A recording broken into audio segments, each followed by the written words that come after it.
Congress Kothapara ward committee Kizhukanam forest ഓഫീസിന് മുമ്പിൽ ധർണാ സമരം സംഘടിപ്പിച്ചു. KPCC general secretary Thomas Rajan പരിപാടി ഉദ്ഘാടനം ചെയ്തു.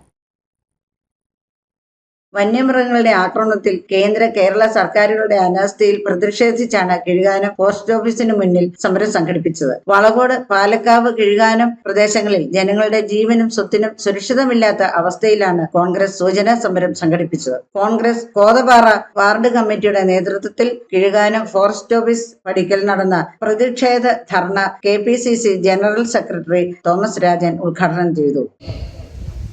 കാർബൺ ഫണ്ടായി നമ്മുടെ രാജ്യത്തിന് ലഭിക്കുന്ന പണത്തിന്റെ 25% പണം മാറ്റിവെച്ചാൽ ഒരു സംശയവും വേണ്ട, വനമേഖലയും കാർഷിക മേഖലയെയും അതിർത്തി വേർതിരിച്ചു വലിയ മതിൽ ആനയല്ല ഒരു മൃഗത്തിന് കടന്നു പോകാൻ കഴിയാത്തതുപോലെ ചൈനയിലെ വൻമതിൽ പോലെ മതിലുകൾ കെട്ടി ഉയർത്തി മൃഗങ്ങളെ വനത്തിന്റെ ഉള്ളിലും മനുഷ്യനെ പുറത്തും സുഗമമായി സ്വസ്ഥമായി ജീവിക്കാൻ രണ്ടു കൂട്ടർക്കും സ്വസ്ഥമായി ജീവിക്കാൻ കഴിയുന്ന സാഹചര്യം ഉണ്ടാക്കാവുന്നതിൽ കൂടുതൽ പണം നമ്മുടെ രാജ്യത്തേക്ക് കാർബൺ ഫണ്ടിലൂടെ വന്നു ചേരുന്നുണ്ട്. പക്ഷേ കോൺഗ്രസ് വാർഡ് പ്രസിഡന്റ് സാബു മണ്ണാറത്ത് അധ്യക്ഷത വഹിച്ചു. DCC vice president George Joseph Padavan മുഖ്യപ്രഭാഷണം നടത്തി. DCC general secretary advocate Arun Podipara, Congress Elappara block president George Joseph, DCC അംഗം G ബേബി, ജോർജ് വർഗീസ്, സിജോ പാറക്കൽ, സണ്ണി മഞ്ഞനാമറ്റം, ജോയി പാറയിൽ, ജിനോ മാത്യു, ബിനോയി പൂനിൽക്കുംകാലായിൽ, ടോമി മണ്ഡപത്തിൻകുന്നിൽ എന്നിവർ നേതൃത്വം നൽകി. Idukki vision news